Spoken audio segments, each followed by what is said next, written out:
నీవు చేసిన పనిని గూర్చి మేము చెవులార విని ఉన్నాము, మా పితరులు దానిని మాకు వివరించిరి.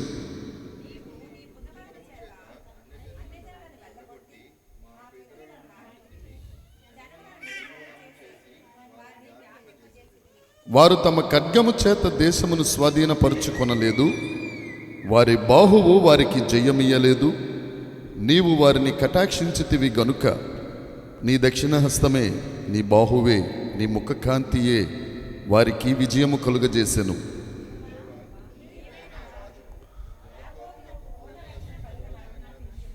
నీ వలన మా విరోధులను అణిచివేయుదము, నీ నామము వలననే మా మీదికి లేచు వారిని మేము త్రొక్కివేయుదము.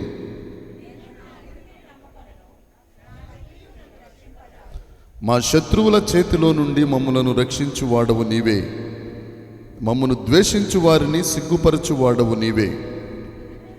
మేము దేవుని యందు అతిశయపడుచున్నాము, నీ నామమును బట్టి మేము నిత్యము కృతజ్ఞతాస్తుతులు చెల్లించుచున్నాము. దేవునికి స్తోత్రం కలుగునుగాక. దేవుడి వాక్యమును మనందరి వినికిడిలో దీవించి ఆశీర్వదించి ఫలభరితము చేయునుగాక. కూర్చుందామండి. ఆమేన్, ఆమేన్. దేవునికి స్తోత్రం. హల్లెలూయా, హల్లెలూయా. హోసన్నా జయమే. చెప్పాలి. హోసన్నా జయమే, హోసన్నా జయమే, హోసన్నా జయమే. దేవునికి స్తోత్రం. ఈ 44వ కీర్తన ఎవరు రాశారు అనేది ఒక ఖచ్చితమైన నిర్ణయం అయితే లేదు. కొంతమంది ఏమంటారంటే దావీదు గారు రాసిన కీర్తన అని కొంతమంది అంటారు. కొంతమంది ఏమంటారంటే మెకాబియన్స్ అంటే మలాకీ నుంచి మత్తయి సువార్త వరకు ఉన్న 400 సంవత్సరాలలో ఆ నిశ్శబ్ద కాలంలో యెరూషలేము దేవాలయమును కాపాడే ఒక లేవి గుంపు, వారు చాలా వీరోచితంగా పోరాడారు దేవుని మందిరాన్ని కాపాడడానికి. చాలా తెలుసుకోవలసిన వారు. కాకపోతే మనకి సమయం లేదు కాబట్టి అక్కడ దాకా అసలు 400 సంవత్సరాలు అనేదే చాలా పెద్ద విషయం. అది వేరే లెవెల్. ఈ మధ్యకాలంలో ఎక్కువ మాట్లాడుతున్న మాట వేరే లెవెల్ అంటారు కదా. 400 సంవత్సరాలు ఎంత చీకటి కాలమో, ఆ 400 సంవత్సరాలలో దేవాలయాన్ని కాపాడుకోవటం అంతకంటే వేరే లెవెల్. వారు రాసిందని కొంతమంది అంటారు. కొంతమంది ఏమంటారంటే అష్షూరు హిజ్కియాను ముట్టడించినప్పుడు, యోధా దేశాన్ని ముట్టడించినప్పుడు హిజ్కియా గారు రాసిందని చాలామంది అంటారు. ఏదైతేనేమి చాలా ఎక్కువ మంది బైబిల్ పండితులు అంగీకరించేది హిజ్కియా గారి సమయంలో రాయబడిన కీర్తన 44వ కీర్తన. అయితే ఈ 44వ కీర్తన షోషానియాము అనే రాగము మీద వ్రాయబడింది. మీకు కావాలంటే 45వ కీర్తనలో ఆ మాట ఉంటుంది. ప్రధాన గాయకునికి షోషానియమును రాగము మీద పాడదగినది. షోషానియాము రాగము అని అంటే ఏంటి అని అంటే లిల్లీ పూలు, మల్లెపూలు, లేకపోతే వసంతకాలమందు పూసే పువ్వులు. వసంతకాలమందు జరిగే పస్కా పండుగ నాడు ఈ కీర్తన పాడతారు. ఇది దేవాలయంలో పాడదగిన కీర్తన. మిచెల్ కీర్తన అంటారు. మిచెల్ కీర్తన అంటే ఉపదేశ కీర్తన, ఆరాధనా కీర్తన. యెరూషలేము దేవాలయంలో ఇప్పుడు ఈ సీజన్లో ఈ పాట అక్కడ పాడతారు. దేవునికి స్తోత్రం. చప్పట్లు కొడదాం. ఆ కీర్తన మనం ధ్యానించుకుంటున్నాం ఇప్పుడు. హల్లెలూయా. ఇది మిచెల్ కీర్తన షోషానియాము అనే రాగము మీద వ్రాయబడింది. ఎప్పుడు రాశారు హిజ్కియా గారు అని అంటే యెషయా గ్రంథము 37వ అధ్యాయము 13వ వచనం ఒకసారి చదువుదాం. ఐజయా 37:13. యెషయా గ్రంథము 37వ అధ్యాయము 13వ వచనం. యెషయా గ్రంథం చదువుదామండి. హామాతు రాజు ఏమాయను, అర్ఫాదు రాజు ఏమాయను, ఏమైపోయారు?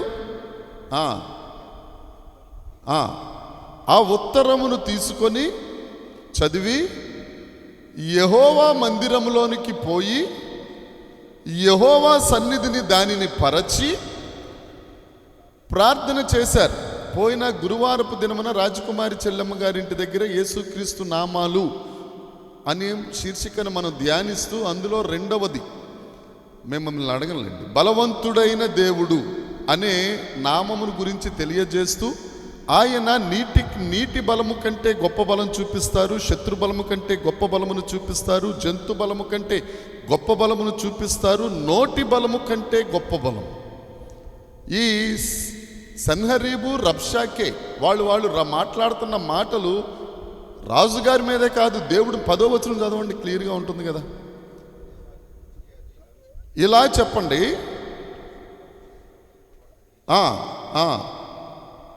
నీవు నమ్ముకొని ఉన్న నీ దేవుడు దేవుడి చేత మోసపోకూడదట. దేవుడి మీదకే వెళ్ళిపోయాడు అయ్యగారు, అంత భయంకరమైన నోరు. అలాంటి పరిస్థితులలో వ్రాసిన కీర్తన ఈ 44వ కీర్తన, మిచెల్ కీర్తన, శోషానీయములు అనే రాగము మీద వ్రాయబడిన కీర్తన. ఎప్పుడు రాస్తున్నాడు ఈయన? ఆయన వెళ్ళిపోయిన తరువాత వసంతకాలంలో పస్కా పండుగ అని చెప్పాం కదండి. మీకు కావాలంటే 2వ దినవృత్తాంతాల గ్రంథం 30వ అధ్యాయం 1వ వచనం 2వ వచనం చూడండి. 2వ దినవృత్తాంతముల గ్రంథం పస్కా పండుగ ఆచరించినప్పుడు దేవునికి స్తోత్రం.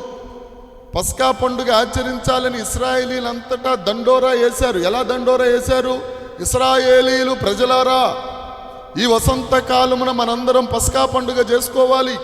మీరు పండుగ చేసుకుని చాలా కాలం అయిపోయింది. మీరందరూ మగవాళ్ళందరూ దేవాలయం దగ్గరికి రావాలి. ప్రపంచంలో నలుమూలలో ఎక్కడున్నా యెరూషలేముకు వచ్చి పస్కా పండుగ మీరు చెయ్యాలి అని దండోరా వేస్తే అసలు రాలేదంటే ఎవరు? ఆ 2వ దినవృత్తాంతం 30 కిందకి వెళ్తే ఉంటుంది. అప్పుడు మరలా హిజ్కియా గారే పూనుకొని పస్కా పండుగను జరిగిస్తూ పాడిన కీర్తన ఈ 44వ కీర్తన. దేవునికి స్తోత్రం. ఇది ఇంట్రడక్షన్. 1వ వచనాన్ని చదువుకుందాం. దేవా, పూర్వకాలమున మా పితరుల దినములలో నీవు చేసిన పనిని గూర్చి మేము చెవులారా వినియున్నాము. మా పితరులు దానిని వివరించారు. దేని గురించి వివరించారు? పస్కా పండుగ గురించి మాకు వివరించారు ప్రభువా.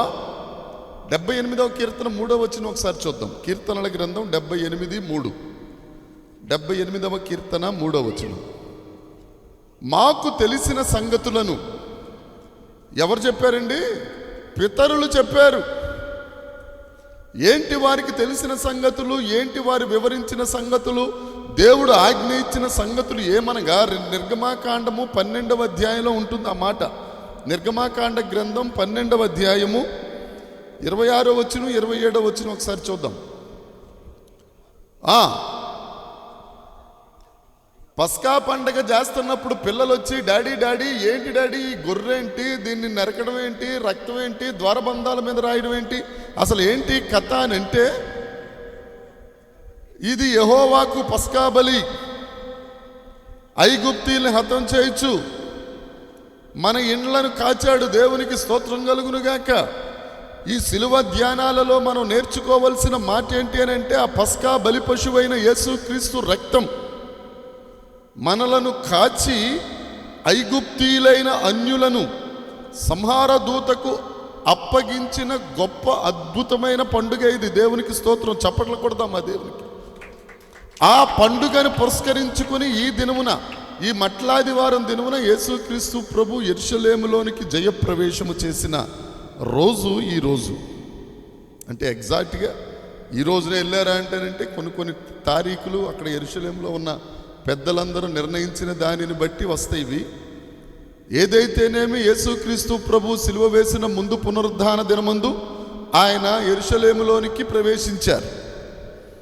ఆయన ప్రవేశిస్తూ ఏం చెప్పారు, ఎలా చెప్పారు, ఏంటి అనేది మనం వాక్య భాగంలో చూద్దాం. అవకాశం ఉంటే సాయంత్రం సమయం ముందు కూడా అసలు నిన్నే చెప్పాలి ఖర్జూరపు మట్టల గురించి. మేము ఇక్కడ ఈ మట్టల కార్యక్రమంలో ఉండి అది మర్చాం. దేవునికి స్తోత్రం. హల్లెలూయా. పిల్లలకు చెప్పాలి. ఏమని చెప్పాలి? ఇది సంగతి, ఇలా ఉంది. బిగ్ బాస్ గడిచిన ఎపిసోడ్లు లేకపోతే అంతరంగాలు గడిచిన ఎపిసోడ్లు పిల్లలకి చెప్పటం కాదు. ఏం చెప్పాలి? దేవుడు చెప్పింది అని అంటే, ఒడిలో ఉన్నప్పటి నుంచే దేవుని యొక్క గొప్ప కార్యాలు చెప్పాలి. అలా చెప్పటం వలన గొప్ప నాయకుడైపోయాడు పరిశుద్ధ గ్రంథంలో ఒక ఆయన. మోషే గారు. స్వతంత్రంగా తల్లి దగ్గర ఉన్నది 3 నెలలే. ఆ 3 నెలల్లో ఉగ్గుపాలతో పోసేసింది ఆవిడ. ఎవరు? ఏం పేరు? అమ్మగారి పేరు యొకాబేదు. ఆ యొకాబేదు ఆఖరికి రాజగృహంలోకి వెళ్ళిన తర్వాత కూడా ఆ పాలుడి సంరక్షణ ఆవిడికి అప్పచెప్పారు. అక్కడికి వెళ్ళిపోయి శత్రు కుటుంబంలో ఉన్నా కానీ అరే యేసు ప్రభు ఇలా చేశాడు రా, యెహోవా దేవుడు ఇలా చేశాడని మోషేకు నూరిపోస్తానే ఉంది ఆవిడ. అదే ఆకాంక్ష అతనిలో పెరుగుతా పెరుగుతా పెరుగుతా ఆఖరికి గొప్ప నాయకుడు అయిపోయాడు. దేవునికి స్తోత్రం కలుగునుగాక. అక్కడ రాసిన మాట అది, నీవు చేసిన దానిని గూర్చి మేము చెవులారా వినియున్నాము, మా పితరులు దానిని మాకు వివరించిరి. మన పితరులు మనకు వివరించారు. ముందు కుటుంబాన్ని కట్టుకోమంటాడు దేవుడు. మీరు వెళ్ళి బయట సువార్త చెప్పడం కాదు, ముందు ద్వితీయోపదేశకాండం 6వ అధ్యాయంలో కూడా, ఓ ఇశ్రాయేలు, నీ దేవుడు అద్వితీయ దేవుడు. నీ పిల్లలకు కూర్చున్నప్పుడు, లేచినప్పుడు, పడుకున్నప్పుడు చేతికి నుదుట కళ్ళ మధ్యన బాసికాలిగా ఉండాలి వాక్యం. నీ గుమ్మాల మీద ఉండాలి, నీ గోళ్ల మీద వాక్యం ఉండాలి. ఇప్పుడు అందుకని మన ఇళ్లలో ఎందుకు ఫ్రేమ్స్ పెడతామంటే ఆ ద్వితీయోపదేశకాండం 6వ అధ్యాయంలో చెప్పిన మాటే వాక్యాలు పెట్టుకోవడానికి కారణం. కాకపోతే గోళ్ల మీద వాక్యాలు ఉన్నాయి కానీ గుండెల్లో వాక్యాలు ఉండట్లేదు, అది బాధ. హిజ్కియా గారు చెప్తే మా పితరులు దానిని మాకు వివరించిరి. 2వ వచనం, నీవు నీ భుజబలము చేత నాటితివి, జనములను నిర్మూలము చేసి.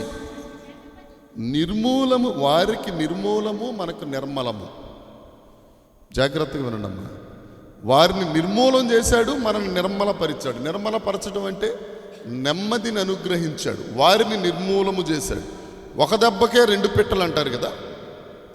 ఆయన భుజబలము చేత ఎక్కడో ఉన్న వాళ్ళని తీసుకొచ్చి కనాను దేశంలో నాటి అక్కడ ఉన్న వారిని అందరినీ నిర్మూలం చేసి శత్రుశేషం లేకుండా, రుణశేషం లేకుండా, శత్రుభయం లేకుండా చేసి హ్యాపీగా భోంచేసి పడుకుని మధ్యలో నన్ను స్తుతించండి రా అబ్బాయి అంటే వీళ్ళ కొద్దిగా తిన్నది ఎక్కువైపోయి వాళ్లతో వ్యభిచారం చేసి తప్పుకు పాపం చేశారు. 3వ వచనం చాలా ఇష్టమైన మాట నాకు ఇది. వారు తమ ఖడ్గము చేత దేశమును, ఖడ్గాలు, మన ఖడ్గాలు, మన చిత్తాలు, మన ఐడియాలు, మన మాటలు మనకే పొడుచుకుంటూ వచ్చి. చాలామంది పెద్దవాళ్ళు ఏం చెప్తారు, ఏలెత్తి ఇలా చూపించరుద్రా అంటారు. ఎందుకని? ఇలా చూపిస్తే అంటే 4 ఇటు అది కొంచెం అటు ఇటు ఉన్నా ఈ 3 మాత్రం మనల్నే చూపిస్తూ ఉంటాయి. అంటే 1 ఈ 3:1. ఒకసారి చూపిస్తే ఒకసారి ఒరే అన్నావు అనుకో, ఒరే ఒరే ఒరే అని కోలు అవుతుంది అనమాట. అక్కడ ఉన్న మాట, వారు తమ ఖడ్గము చేత దేశమును స్వాధీనపరుచుకొనలేదు, వారి బాహువు వారికి జయమియ్యలేదు. ద్వితీయోపదేశకాండం 8వ అధ్యాయము 17వ వచనం ఒకసారి చూడండి. 17 కానీ 18 కానీ. ద్వితీయోపదేశకాండం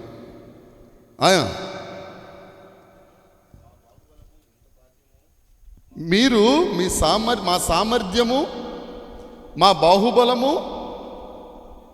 ఇంత గొప్పతనం మాకు ఇచ్చేసిందని అనుకుంటారేమో ప్రియులారా. జ్ఞాపకం చేసుకోవాలి. ఏం చేస్తారు ఆయన?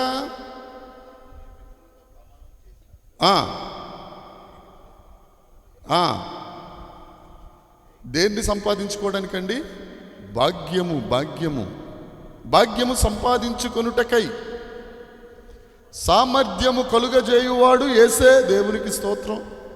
మనకి ఏ సామర్థ్యం కలగాలన్నా ఎవరిని జ్ఞాపకం చేసుకోవాలి? యేసుని జ్ఞాపకం చేసుకోవాలి. అందుకే ఆయన చెప్తాడు, ప్రయాసపడి భారం మోసుకొనుచున్న వారులారా నా దగ్గరకు రండి, మీ భారం నా దగ్గర పడేయండి, మీ చింత యావత్తు నా దగ్గర పడేయండి. మరి మేమేం మోయాలి సార్? మీరు భాగ్యం మొయ్యండి. దేవునికి స్తోత్రం. కొడదాం, చప్పట్లు కొడదాం. భారం ఆయనకి, భాగ్యం మనకి. హల్లెలూయా. ఎక్కడుందండి ఈ ఆఫరు? యేసయ్య దగ్గరే. చందన బ్రదర్స్, బొమ్మన సిస్టర్స్ దగ్గరికి వెళ్తే 1 కొంటే 1 ఫ్రీ. 6 నెలల్లో తుప్పుకు.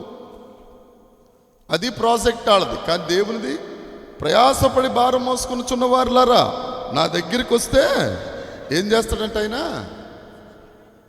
విశ్రాంతినిస్తాడు. ఆయన్ని జ్ఞాపకం చేసుకుంటే సామర్థ్యం కలుగు చేస్తాడు. ఆయన్ని జ్ఞాపకం చేసుకుంటే వృద్ధి కలుగు చేస్తాడు. హల్లెలూయా. అది భాగ్యం. మన బరువు అక్కడ పడేయటం, భాగ్యాన్ని ఎత్తుకెళ్ళడం, ఇది పెద్ద బరువు అయిపోయింది మనకి. కొంత బరువు పెడతాను, రండి రా అబ్బాయి మీ తల నీలాలు ఇచ్చేసాయండి, అది పట్టురండి ఇది పట్టురండి అని అంటే ఓకే తెచ్చేద్దాం. ఆ భారం నీ మీద పడిందా? భాగ్యం ఎత్తుకెళ్ళండి అని అంటే మాత్రం భాగ్యం మేమేం చేసుకోండి సార్. అందుకే ద్వితీయోపదేశకాండం ఆఖరి అధ్యాయంలో ఉంటుంది, ఓ ఇజ్రాయేలు నీ భాగ్యము. ఆయన భాగ్యవంతుడైన దేవుడు, ఆయన నమ్ముకున్న వారు భాగ్యవంతులైన పిల్లలు. దేవునికి స్తోత్రం. తర్వాత వారి బాహువు వారికి, యెహోషువ గ్రంథము 24వ అధ్యాయము 12వ వచనం. యెహోషువ గ్రంథము 24వ అధ్యాయము 12వ వచనం.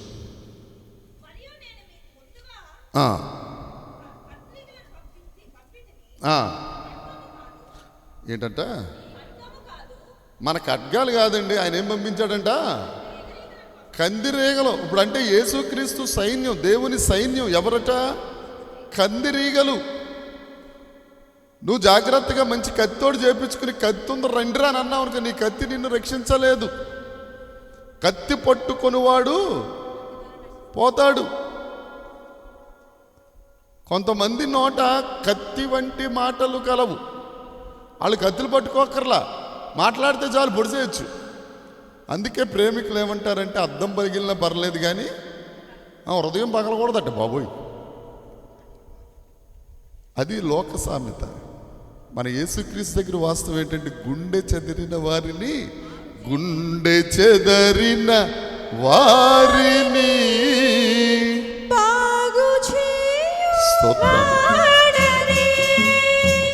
వారి గాయములనియు కట్టుచున్నవాడని దేవునికి స్తోత్రము జ్ఞానము చేయుటయే. కాకపోతే మనం ఏం చేస్తామంటే గుండె పాడైపోయింది అనుకోండి, ఆయన దగ్గరికి వచ్చి ప్రభువా ఈ పాట పాడేది ఏమని అని, ఆ పల్లవ మాత్రం దేవునికి స్తోత్రము తర్వాత చేస్తాము అని పాడతాం. పగిలిపోయినప్పుడు మాత్రం ఆయన దగ్గరికి వచ్చేస్తాం, ప్రభువా నువ్వే కదా నాయన పాస్టర్ గారు చెప్పారు ద్వితీయోపదేశకాండం 8వ అధ్యాయం 17వ వచనంలో నన్ను జ్ఞాపకం చేసుకుంటారని చెప్పావు కదా, నేను జ్ఞాపకం చేసుకున్నా ప్రభు అంటే బాగు చేస్తారు పాపం. మంచి దేవుడు కదా, ప్రేమ కలిగిన దేవుడు. బాగు చేసేసిన తర్వాత దేవునికి స్తోత్రం అని పాడాలి కదా, పాడడం తర్వాత పాడతాం, వచ్చే వారం పాడతాం. ఇప్పుడు మన స్వీట్ ఏం చేస్తుంది, ఇక్కడ పాడమంటే పాడదు పాపం, నిద్ర వచ్చేస్తుంది అమ్మాయికి. కాన్ఫరెన్స్లో పాడమంటే మాత్రం ఏం పాటది? కాదు కాదు కాదు, అప్పుడు అక్కడ దేవునికి స్తోత్రం. హల్లెలూయా. నీ దక్షిణ హస్తమే, నీ బాహువే, నీ ముఖ కాంతియే వారికి విజయం కలుగజేసింది. మనకి ఆయన దక్షిణ హస్తం, ఆయన బాహువు, ఆయన ముఖ కాంతి, యేసు రక్తం చేయ మనకు విజయం. ఆమేన్. దేవునికి స్తోత్రం కలుగునుగాక. ఆయన నమ్ముకుంటే చాలు. మరలా ద్వితీయోపదేశకాండం 4వ అధ్యాయం తీద్దామండి. 4వ అధ్యాయం 37వ వచనం ఒకసారి చూద్దాం. 37వ వచనం.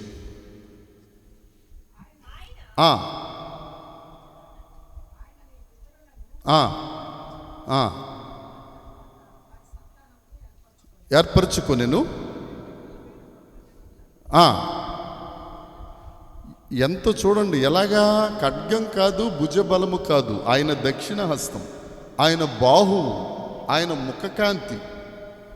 మనకంటే గొప్పవారు మన ముందున్న ఆయన దక్షిణ హస్తం, ఆయన బాహువు, ఆయన ముఖకాంతి వచ్చి వారిని వెళ్ళగొట్టి, మనకేదో యోగ్యత ఉందని కాదు,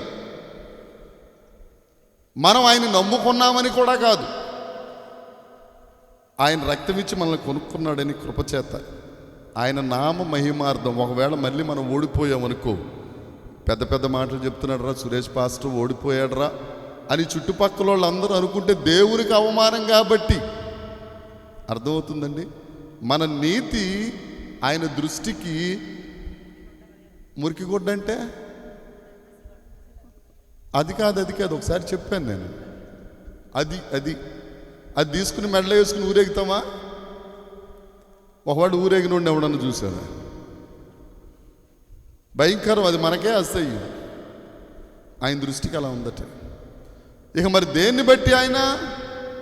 ఆయన కృపను బట్టి, ఆయన సహాయం, అంతే కదండి. ఇప్పుడు ఎందుకు ఆయన ప్రాణం ఇచ్చాడు మనకి? మనం అర్హులమా?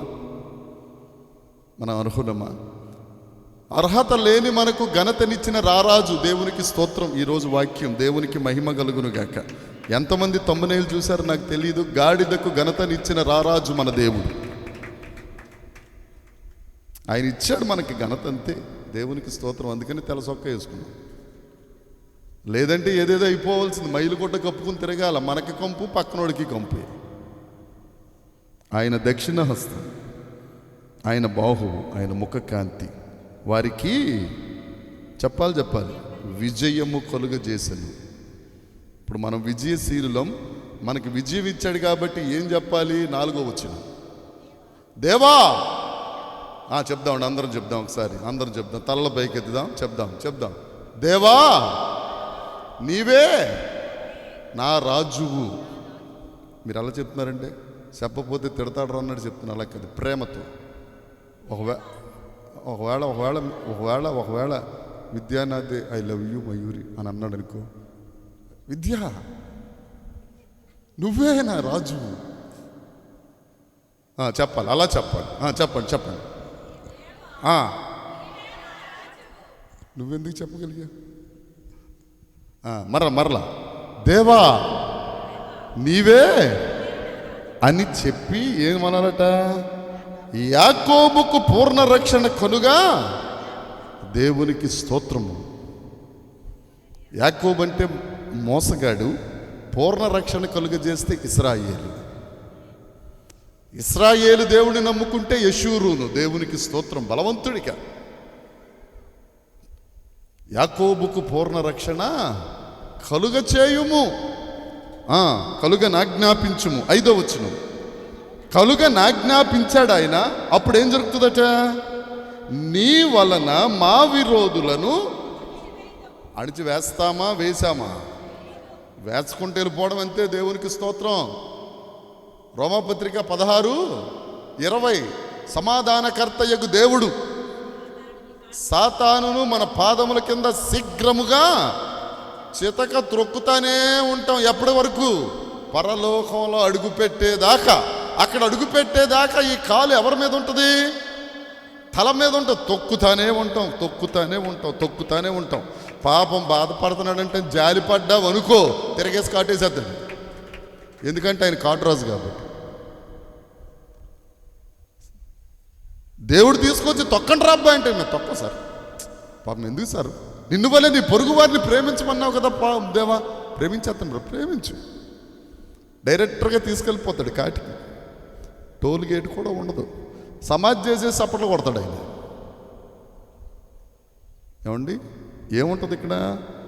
నీ వలన మా విరోధులను అణిచివేయుదము, నీ నామము వలననే మా మీదికి లేచు వారిని మేము తొక్కేస్తాం. అంతే. దేవునికి స్తోత్రం. తొక్కినా లెగుస్తూ ఉంటాడు. నువ్వు చిన్నది రెస్ట్ తీసుకున్నావు అనుకో, కొద్దిగా గెంజి తాగుదాం అనుకుని రెస్ట్ తీసుకున్నావు అనుకో, లెగుతుంది. పచ్చగడ్డి పొద్దున్నే వచ్చేద్ది, టైం ప్రకారం వచ్చేస్తుంది. అవునండి, టైం ప్రకారం వెళ్ళిపోద్ది. మళ్ళీ రేపు పొద్దున్నే వచ్చేస్తుంది. మనం ఎప్పుడన్నా నడుస్తూ ఉన్నామనుకో, అటు ఇటు పచ్చగడ్డి మరలా మొలుస్తుందా అండి? నీకు వందనాలు. మరి నేను చెప్పింది అదే కదా తెలుగులో. మనం నడిస్తే పచ్చిగడ్డి కూడా మలవదు. దానికి పెద్ద కథ కూడా ఉంది. ఇప్పుడు దేవుడు పూర్ణ రక్షణ కలుగనాజ్ఞాపించాలి అని అంటే 4 మాటలు చెప్పుకుని ముందుకెళ్ళిపోదామండి. మొదటిది, ఆయనను ఆశ్రయించాలి. మనం ఆశ్రయించాలి. ఎందుకంటే ఆయన దక్షిణ హస్తం, ఆయన బాహువు. చెప్పండి. మూడోది చూడకుండా ఆయన ముఖకాంతి మనకి విజయాన్ని ఇవ్వాలి అని అంటే మొదటిది మనం ఆయన ఆశ్రయించాలి. కీర్తనల గ్రంథం 58వ కీర్తన 56:3 చూద్దామండి. నాకు భయం వచ్చినప్పుడు నిన్ను ఏం చేశానట? ఆశ్రయించాలి. నువ్వు తొక్కడం తీసుకొచ్చి సమాధానకర్తయ్యకు దేవుడు సాతాను నీ కాదు కింద పెట్టిన తరువాత నేను తొక్కేస్తాననుకుని నీ బలం మీద నువ్వు కత్తి తీసావనుకో, ఆడు ఊరుకోడు, తోకతో కొట్టేస్తాడు. తోకతో కొట్టేస్తాడు. ప్రకటన గ్రంథంలో కూడా ఉంటుంది. ఈ అంత్య దినాలలోనంట తల ఏసై చెత కొట్టేస్తే తోక మాత్రమే కదులుతుందంట అపవాదిది. అంటా ఏంటి? కదులుతుంది, వాక్యం చెప్తుంది కాబట్టి. ఆ తోకతో ఆకాశంలో ఉన్న 3వ వంతు నక్షత్రాలను పడగొట్టేస్తాడు. 4 వంతుల్లో 100లో 75% దేవుని సేవకులైన నక్షత్రాలను పడగొట్టేస్తాడు. దేంతో? తోకతో. కాబట్టి మనం ఏం చెయ్యాలి? 56వ కీర్తన 3వ వచనం ప్రకారం, నిన్ను నేను ఆశ్రయిస్తున్నాను ప్రభువా. ఆయన ఆశ్రయించాలి. అప్పుడు దేవుడు ఏం చేస్తాడంటే యాకోబుకు పూర్ణ రక్షణ కలుగజేస్తాడు. మా విరోధులను మేము అణిచివేస్తూ ఉంటాం. ఒకటి ఆశ్రయం. రెండవది ఋతు గ్రంథం 2వ అధ్యాయం 12వ వచనం. బోయజ్ గారు అంటారు, రూతక నువ్వు చేసిన దానిని బట్టి యెహోవా నీకు ప్రతిఫలం ఇచ్చును. ఇంకా తీయకూడదు అలాంటివి, కొన్ని గుండెల మీద రాసేసుకోవాలి. మనం ఆయన ఆశ్రయించాలి, ఆయన కొరకు పని చెయ్యాలి. ఆయన రిఫ్యూజ్ అవ్వాలి. రిఫ్యూజ్ అవ్వకూడదు, రిజెక్ట్ చేయకూడదు. ఆయన ఆశ్రయంగా చేసుకోవాలి. 56:3. రెండవది తీసారండి, ఋతు తీసారా? చదవండి ఒకసారి.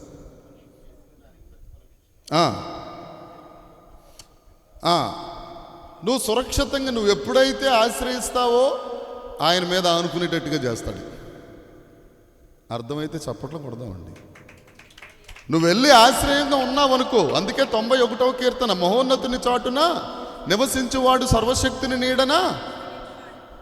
ఆ చాటుకి వెళ్తే విశ్రమించడం. చాటుకి వెళ్ళకుండా వస్తానులే బ్రబ్బ, కొంచెం టైం ఉంది, ఇంకా ఏజ్ బారు అవ్వలేదు కదా, ముసలోడిని అయిపోయిన తర్వాత సేవ చేసేస్తాను బ్రబ్బా. అప్పుడు దాకానంటే ఈ లోపల పిప్పి అయిపోయిన తర్వాత ఆయనకి ఎందుకు ఏశ్రత్వం చేయి. ఇప్పుడు పృథ్వీ గారు, రూపాంతరం గారు వచ్చి ఇక్కడ నిలబడుతుంటే వాళ్ళ మీద కుళ్ళు వచ్చేస్తుంది నాకు.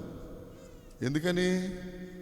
నాకు లేదు ఆ టైము. ఆ యవ్వన కాలంలో సేవ చేసి వాక్యం చెప్పే అంత పరిస్థితి లేదు మనకి. అయిపోయిన తర్వాత మొదలెట్టాం. ఆ దేవుడేదో కృపిస్తున్నాడు కాబట్టి సరిపోయింది. సరే, మళ్ళీ వెళ్ళిపోతే ఇట్రాం. నీ వలన మా విరోధులను అణిచివేయుదము, నీ నామము వలననే మా మీదికి లేచి వారిని మేము త్రొక్కి వేయాలంటే మొదటిది ఆయన ఆశ్రయంగా ఉండాలి, రెండవది ఆనుకోవాలి, మూడవది కీర్తనల గ్రంథం 22వ కీర్తన 8వ వచనం. కీర్తనల గ్రంథం 22వ కీర్తన. అంటే ఇప్పుడు మన భారం అంతా ఎవరి మీద వేయాలి? ఆశ్రయించాలి. ఆశ్రయించిన తర్వాత ఆయన ఏమిస్తాడు? విశ్రమింపజేస్తాడు. విశ్రమించిన తర్వాత మరి గుండెల మీద భారం ఎక్కడేసేస్తాం? ఆయనకి అప్పచెప్పేద్దాం అంతే. ఏమండి? ఎవరికి? ఆయనకి అప్పచెప్పేసి ఇప్పుడు గుండెలు మనం బ్యాగ్ తగిలించుకుని పడుకుంటాం ఏంటండి? ఎక్కడంటే ఈ రైల్లో ఎక్కినప్పుడు లేకపోతే ఏ ప్లాట్ఫామ్ మీద ఉన్నప్పుడు బ్యాగ్ ఎవడం దొంగతనం చేసేస్తాడో తల కింద పెట్టి పడుకుంటాం. ఇక ఇంటికి వచ్చిన తర్వాత కూడా బ్యాగ్ తల కింద పోయి పడుకున్నాం అనుకో, ఏమనుకోవాలి? అది మీకు అర్థమైపోయింది. ఆశ్రయంగా ఉన్న తర్వాత విశ్రమిస్తాం. విశ్రమించిన తర్వాత భారము తొలగిపోతుంది. నాలుగవది యోబు గ్రంథం 35వ అధ్యాయం 14వ వచనం. మొదటిది ఆశ్రయము, రెండవది ఆనుకోవడం, మూడవది యెహోవా మీద వేసేయడం, తర్వాత 35:14 యోబు గ్రంథం. ఆయన నేను చూడలేకపోతున్నాను, నాకు కష్టం ఎలా వచ్చేసింది, నాకు ఇబ్బంది అయిపోతుంది, విరోధులు వచ్చేసారు, ఎదురుగుండా నిలబడ్డారు, మా విరోధుల్ని మేము జయించేద్దాం అనుకున్నాం కానీ జయించట్లేదు, నేను ఆయన చూడలేకపోతున్నాను అని నువ్వు అనుకుంటున్నావేమో. వ్యాజ్యం ఆయన దగ్గర ఉంది. ఏం చేయాలట? నువ్వు ఆశ్రయించుకో, విశ్రమించుకో, భారం ఆయన మీద వేసే. ఏం చేయాలిక? తగిన సమయం ఉంది ప్రభువా, నిలిచి ఉండాలి. ప్రిన్సీ గారిని ఎక్కడి నుంచి యూకే పంపించారు, పెళ్లి చూపులు చూస్తున్నారు, రకరకాల వాళ్ళు వచ్చారు, వెళ్తున్నారు, అవుతా ఉంది. అనుకోకుండా ఈ మధ్యలో అవార్డు వచ్చేసింది నిన్న కాక మొన్న. అవునా కదా? కొడదాం, చప్పట్లు కొడదామండి, దేవునికి స్తోత్రం. మనం జాగ్రత్తగా బస్సు ఎక్కా, టికెట్ తీసుకున్న సీట్లో కూర్చున్న తర్వాత తీసుకెళ్ళి ఆ లగేజ్ ఆ పైన పెట్టి ఆ క్యారియర్లో జాగ్రత్తగా ఉంటే వెళ్ళాల్సిన స్టేషన్లన్నీ వెళ్తూ ఉంటాయి. ఎప్పటికో ఒక గమ్యం వస్తుంది, అప్పుడు దిగుతాం. కాబట్టి ఇక్కడ దేవుడు చెప్తున్నాడు, నా దక్షిణ హస్తం, నా బాహు, నా ముఖ కాంతి. ఏం చెయ్యాలంటే ఆయన మీద నమ్ముకోవాలి. ఆయన చేసిన గొప్ప కార్యాలు మనం వివరిస్తూ ఉండాలి. ఒకటో వచ్చింది, మన భుజబలం మీద మనం నమ్ముకోకూడదు, మన కత్తుల మీద మనం నమ్ముకోకూడదు. కత్తుల మీద నమ్ముకుంటే ఎప్పుడొకప్పుడు కత్తిగా కోసేస్తుంది. ఇప్పుడు మీరు చిన్నప్పటి నుంచి ఉల్లిపాయలు కోస్తున్నారు ఆడవాళ్ళు, ఎప్పుడు చేతులు తెగట్లేదు ఈ మధ్యలో కాలంలో. ఎందుకని మీరు ఎక్స్పీరియన్స్ కదా. పోనీ మేం కోసామంటే అనుకోవచ్చు చేతులు తెగినాయి అంటే. ఏమండి గోపాలం గారు, వీళ్ళకి ఎందుకు తెగుతున్నాయి? అంతే, కత్తి చేత పట్టుకుంటే కత్తి తెగుతూ ఉంటుంది అప్పుడప్పుడు. దేవుని మీద భారం వేసేసామనుకోండి, జాగ్రత్తగా విశ్రమించడమే, లగేజ్ ఆయన మీద వేసేయడమే, కనిపెట్టుకోవడమే. ప్రభా ఎప్పుడైనా మన స్టేజ్ డ్రైవర్ గారు, మా స్టేజ్ ఎప్పుడు వస్తుంది? నువ్వు నిద్రపో, నేను లేపుతానులే అని అంటాడు ఆయన. అంతేనంటాడు. లేదా నువ్వు సొత్తుండు, నువ్వు చూసుకో, నువ్వు నాకు చెప్పు ఆపమని, అప్పుడు నేను ఆపుతానంటాడా?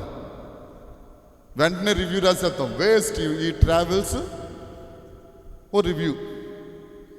మనం రాయటం కాకుండా 10 మందితో రాయిస్తాం. అందుకని వాళ్ళు ఏమంటారు, మీరు ఎక్కడ దిగాలి సార్? పలానా దగ్గర. సార్ మీరు పడుకోండి సార్, నేను లేపుతాను కదా అని ఆపి, బాబు దిగిన ఆయనకి చాలు. కనిపెట్టుకోవాలి. తర్వాత 7వ వచనం, మా శత్రువుల ఇవన్నీ చేసిన తర్వాత కూడా ఏమండి అమ్మగారు, మన శత్రువుల చేతుల నుండి ఎవరు రక్షిస్తారట? తర్వాత ఇంకోటి, మమ్మును ద్వేషించు వారిని, ఇది అండర్లైన్ చేసేసుకోండి, మనల్ని ద్వేషించు వారిని మనం ఏం చేయాలా? ఆశ్రయించాలి, విశ్రమించాలి, భారం ఆయన మీద వేసేయాలి. అలా చూస్తుండాలి. వాళ్ళందరూ ఏమవుతుంటారట చెప్పరా? సిగ్గుపడిపోతుంటారు. సిగ్గుపడిపోతుంటారు. మనం చేయాల్సిందేం లేదు. మనం ఏం చేసాం? ఏముండదు చేసింది. పాప క్షమాపణ, పూర్ణ రక్షణ రావడానికి మనం ఏమన్నా కార్యక్రమం చేశామండి? బాబు యేసు ప్రభువా, పరలోకం విడిచిపెట్టి కిందకి రాయ్యా, మా వల్ల కావట్లేదు ప్రభువా, నువ్వు వచ్చి చచ్చిపో ప్రభు అని ఎవడన్నా ప్రార్థన చేసిన భక్తుడు ఎవరు ఉన్నారా? మరి ఎవరు వచ్చారు? ఎవరు? ఆయన అంతటా ఆయన ఇంటెన్షనల్గా ప్రాణం పెట్టడానికి వచ్చాడు, ప్రాణం పెట్టాడు, వెళ్ళిపోయాడు. దేవునికి స్తోత్రం. పూర్ణ రక్షణ కలుగజేసిన దేవుడు ఆయన. 8వ వచనం, ఆఖరి వచనం చూద్దాం. దినమెల్లా మేము దేవుని యందు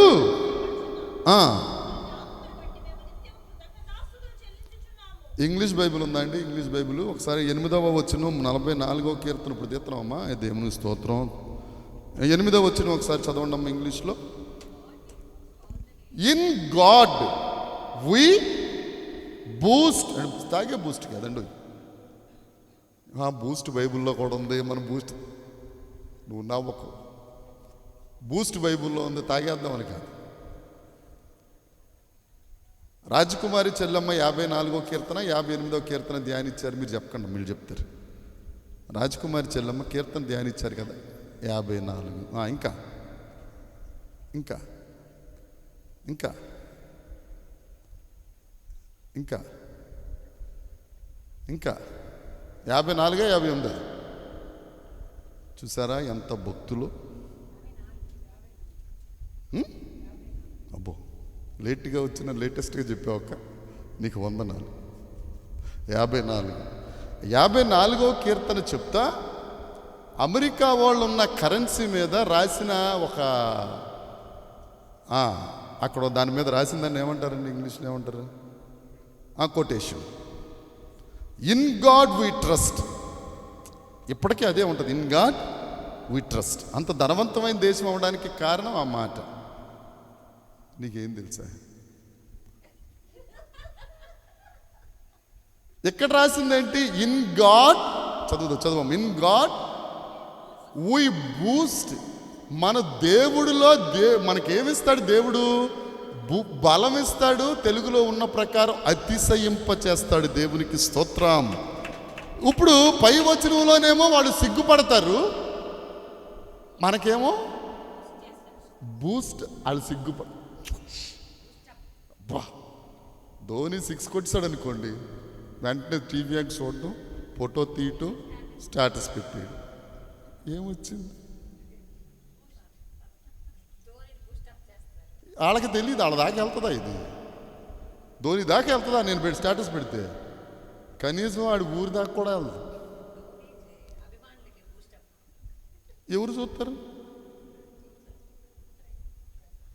ప్రయోజనం ఏంటి? మనం అవ్వాలి. మనం ఊరికి పట్టుకుని గోండ పట్టుకుని గుద్దెత్తి చేతులు దెబ్బతినేస్తుంది.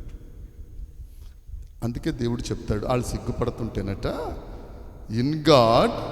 చదవమ్మా, తీసావా?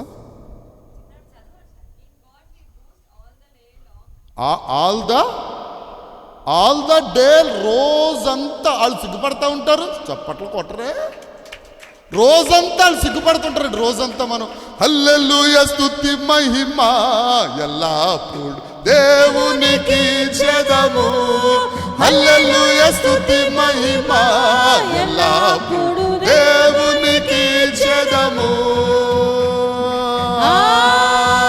హల్లెలూయా హల్లెలూయా హల్లెలూయా హల్లెలూయా హల్లెలూయా హల్లెలూయా స్తుతి మహిమ ఎల్లప్పుడు దేవునికి చెదము, హల్లెలూయా స్తుతి మహిమ ఎల్లప్పుడు దేవునికి అని మనం ఆ బూస్టప్ అయిపోయి ఆనందిస్తూ ఉంటే దేవుడు ఏం చేస్తాడో తెలుసా? ఇర్మియా గ్రంథం 9:24, దినమెల్లా బలమట. అర్థమవుతుందండి? దినమెల్లా వాళ్ళకి సిగ్గట. అతిశయించువాడు దేనిని బట్టి అతిశయించవలనగా భూమి మీద కృప చూపుచు నీతి న్యాయములు జరిగించుచున్న యెహోవాను నేనేనని గ్రహించి నన్ను పరిశీలనగా తెలుసుకొనుటను బట్టియే అతిశయించబలెను. అట్టి వాటి యందు నేను దేవునికి స్తోత్రం. మనం హల్లెలూయా స్తుతి మహిమ అని దేవుడు బలాన్ని ఇస్తూ ఉంటే, ఆడు సిగ్గుపడతా ఉంటే దేవుడు ఏం చేస్తుంటాడట? ఆనందిస్తూ ఉంటాడు. దేవునికి స్తోత్రం కలుగునుగాక, హల్లెలూయా. అయితే చుట్టుపక్కల ఉన్న వాళ్ళు ఏం చేస్తారు? మీకు అర్థమవుతుందా? శత్రువు ఏమవుతాడు? సిగ్గుపడతాడు. మనం ఏం చేస్తాం? బలం పొందుతాం. దేవుడు ఏం చేస్తాడు? ఆనందిస్తాడు. మరి చుట్టుపక్కల చూసే ఉంటారు కదా ఆడియన్స్, వాళ్ళు ఏం చేస్తారు? మీకా గ్రంథము 9వ అధ్యాయము ఏమండి చూద్దాం ఎలా పడతారు. 18వ వచనం, మీకా 7:18.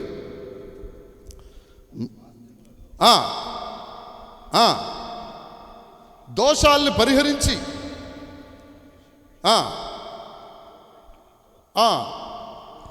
ఎవడున్నాడు ప్రభు అని చుట్టుపక్కల వాళ్ళందరూ మహిమపరుతుంటారు. దేవునికి స్తోత్రం, చప్పట్లు కొట్టి దేవుని మహిమ. మనం చేసేది ఏమైనా ఉందా దీంట్లో? చెప్పరా, మనం చేసేది ఏమైనా ఉందా? ఏం చేస్తాం? మనం ఆశ్రయిస్తాం, జాగ్రత్తగా రెస్ట్ తీసుకుంటాం. అంటే టైంకి పొద్దున్నే టిఫిని, మధ్యాహ్నం ఏ భోజనం? చిచ్చి ఏ శ్రక్తం జయ మూలుగులతో భోజనం. రాత్రి మళ్ళీ మూలుగులు తినేసి